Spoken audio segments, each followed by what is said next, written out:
મામાદેવ બેઠા છે, મામાદેવનો ઓટલો અમને કહે છે.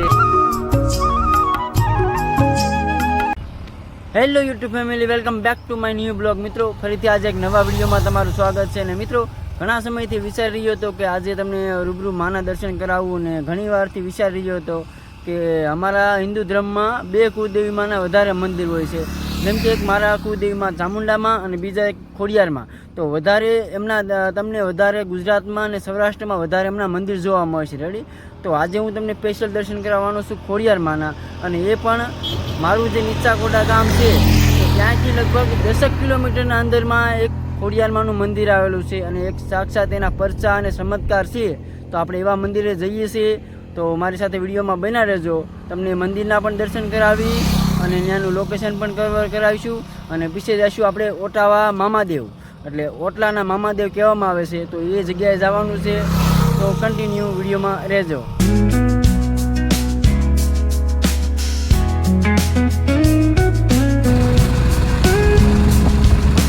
ફાઇનલી મિત્રો, આપણે જે ખોડિયારમાંના મંદિરે જવાનું હતું તો ત્યાં આપણે ફાઇનલી પહોંચવા આવ્યા છીએ અને પહોંચી ગયા જ છીએ. અને અત્યારે એ મંદિર મિત્રો આવ્યું છે ધાર ઉપર. રેડી? તો હું તમને અહીંથી થોડુંક બતાવી દઉં. સામેથી જોઈ શકો છો, એક્ઝેક્ટ ધાર ઉપર તમને દેખાઈ રહ્યું છે. ખોડિયારમાંના મંદિરે જવા માટે બે રસ્તા છે. એક તો સીડીનો પણ રસ્તો છે, અને બીજો રસ્તો છે ડુંગરની ચારે બાજુ ફરતો આટો મારીને જે આપણે શું કહેવાય 2 વ્હીલ લઈને કે 4 વ્હીલ લઈને જઈએ કે, તો આપણે ચાલીને જઈએ છીએ. એટલે આપણા માટે અત્યારે સીડીનો રસ્તો અપનાવીએ છીએ. જે વાટલિયાનું ખોડિયારમાંનું મંદિર છે ત્યાં આવવા માટે તળાજાથી સમથિંગ 7 થી 8 કિલોમીટર થાય છે, અને મારા ગામથી 10 થી 11 કિલોમીટર દૂર થાય છે. અને મહુવાથી કોઈ વ્યક્તિને આવવું હોય તો મહુવાથી લઈને બોરડા સુધી, બોરડાથી સમથિંગ 5 કિલોમીટર થાય છે. તો ત્યાં તમે વિઝિટ કરી શકો છો ખોડિયારમાંના મંદિરે. અને આપણે હવે જઈએ છીએ ખોડિયારમાંના મંદિરે, એ પણ સીડીઓ આ રસ્તે. તો વિડીયોમાં બિના રહેજો, કારણ કે આપણે સલીને જઈએ છીએ. બાકી આવો એક નજારો જોવા તો જઈએ આપણે. મિત્રો, અહીંનો જે રસ્તો છે ને એ સીડીવાળો છે. સીડીવાળો રસ્તો ને ચારે બાજુ છે ને બાવળ અને જંગલ વગેરે છે.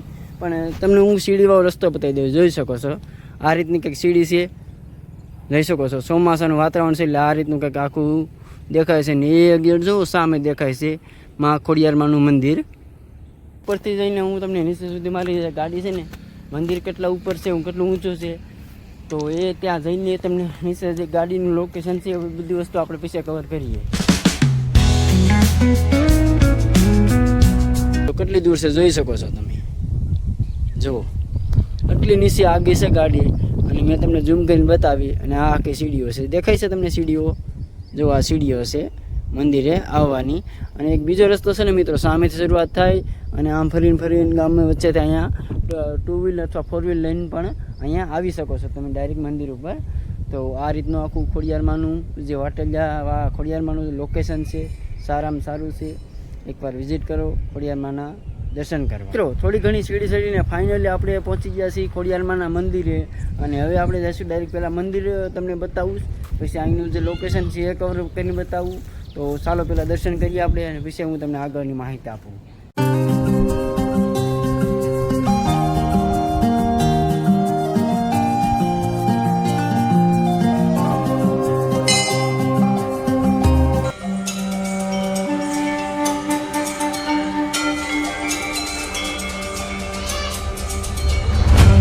ફાઇનલી મિત્રો, મેં તમને ખોડિયારમાંના દર્શન કરાવી લીધા છે. અને જસ્ટ મંદિર છે એની એક્ઝેક્ટ જમણી સાઈડ જશો તો અહીંયા જે અંબાજી માનું મંદિર છે, જસ્ટ ડાબી સાઈડ જશો ને તો અહીંયા જે મમાઈ માનું મંદિર છે એ પણ મેં વિડીયોમાં તમને બધી વસ્તુ ક્લિયર કરીને સમજાવી દીધું છે. તો હવે મિત્રો, જે અહીંનું જે વ્યૂ છે, અહીંનું જે સેટઅપ છે, અને અહીંનું જે વાટલિયા ગામ છે, તો એ આપણે થોડું ઘણું કવર કરશું. ને જે આ ડુંગર છે, જે મંદિર છે, મંદિર ઉપરથી કઈ રીતનો આખો નજારો છે એ હું વિડીયોના માધ્યમથી તમને બતાવવાની ટ્રાય કરીશ. મિત્રો, જે આ ખોડિયારમાંનું મંદિર છે, તો અહીંનું જે વાટલિયા ગામ છે, તો તેમનો નજારો તમને પહેલાં દેખાડી દઉં. રેડી? પછી અહીંનું જે લોકેશન છે એ કઈ રીતનું છે, અહીંનો માહોલ છે એ કઈ રીતનો છે, તો એ હું તમને દેખાડી દઉં. કારણ કે જે દરિયાનો જે સીધો પવન આવે છે ને, તો અહીંયા જ આવે છે. તો અહીંનું જે ડુંગર ઉપર આ મંદિર આવે છે ને, તો એકદમ ઠંડો પવન પણ આવે છે. ચોમાસાની સિઝન છે, તો અહીંનું જે ઋતુ છે અને અહીંનું જે સિઝન છે ને એ પ્રમાણે જોવાની પણ બહુ મજા આવે છે. જોઈ શકો છો એક્ઝેક્ટ, તમને થોડુંક ઝૂમ કરીને દેખાડી દઉં.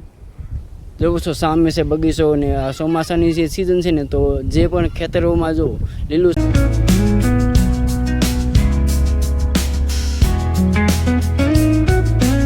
મિત્રો આનું એક તમને વ્યૂ દેખાડું.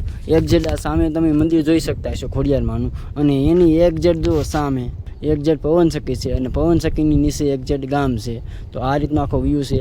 સામે પવનસખી છે મિત્રો, અને નીચે ગામને એની એક્ઝેક્ટ સામે છે ખોડિયારમાંનું મંદિર. તો મિત્રો આ રીતનો કંઈક મંદિરનો નજારો છે આખો. લોકેશન સારામાં સારું છે. એકવાર વિઝિટ કરો ખોડિયારમાંના મંદિરે વાટલિયા. મિત્રો અહીંયા એક ખોડિયારમાંનું મંદિર છે, અને એક નાનો એવો શેડ બનાવેલો છે, અને ઘણી ખરી જગ્યા છે, જોઈ શકો છો. આ જગ્યા ઘણી છે, જો મોટી. આમ જોઈ શકો તો અડધા વીઘા જેવી જગ્યા છે અહીંયા. અને અહીંથી હવે છે ને વાટલિયા ગામનું વ્યૂ કેવું આવશે એ તમને હું વિડીયોના માધ્યમથી કવર કરીને બતાવું. અને મને જરા એ કોમેન્ટમાં કહેજો કે વાટલિયા ગામના જે વ્યક્તિ વિડીયો આપણે જોતા હોય, તો વાટલિયા અહીંથી હું વિડીયોના માધ્યમથી વાટલિયામાં જેટલા પણ ઘર છે, તો ઘર જેટલા પણ હોય એટલા મને કોમેન્ટમાં કહેજો, કારણ કે અહીંથી પૂરેપૂરું આખું ગામ દેખાય છે. તો એટલા માટે મને કોમેન્ટમાં તમે ડિટેલમાં માહિતી આપજો. જોઈ શકો છો મિત્રો, જો સામેથી શરૂઆત થઈ જાય છે, સામેથી તમે જોઈ શકો છો.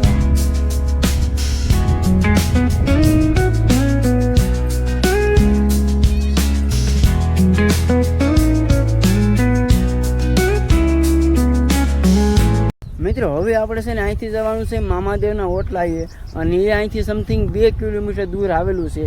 તો હવે અહીંથી જઈશું આપણે મામાદેવના ઓટલાએ. તો ત્યાં મામાદેવની દેરી છે, અને મામાદેવના તમને દર્શન કરાવી. તો વિડીયોમાં બન્યા રહેજો. તો હવે જઈશું ડાયરેક્ટ મામાદેવના ઓટલે.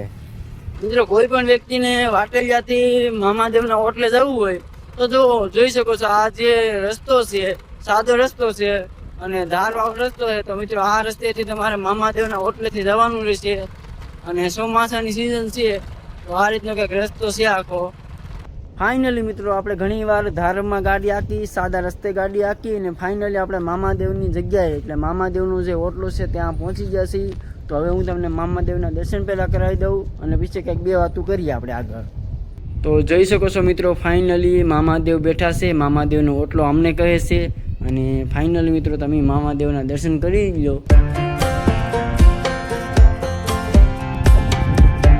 જે આ મામાદેવનો ઓટલો છે એ આખો જે એરિયો છે ને એ આખો ધાર ઉપર છે. અને મામાદેવનું જે આ જે નાની એવી દેરી છે, નાનું એવું મંદિર છે, તો એ આખું ધાર ઉપર આવેલું છે. અને અહીંનું જે વાતાવરણ છે ને મિત્રો જોઈ શકો છો, લીલુંછમ એકદમ લાગે. ચારે બાજુ હરિયાળી ને લીલુંછમ જોઈ શકો છો તમે.